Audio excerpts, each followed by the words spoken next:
সে কোন বন্ধু বলো বেশি বিশ্বস্ত, সে কোন বন্ধু বলো বেশি বিশ্বস্ত, কার কাছে মন খুলে দেয়া যায়, কার কাছে সব কথা বলা যায়,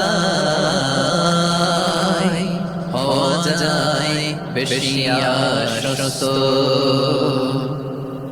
তার নাম আহমদ, বড় বিশ্বস্ত। সে কোন বন্ধু বলো বেশি বিশ্বস্ত, কার কাছে মন খুলে দেয়া যায়, কার কাছে সব কথা বলা যায়।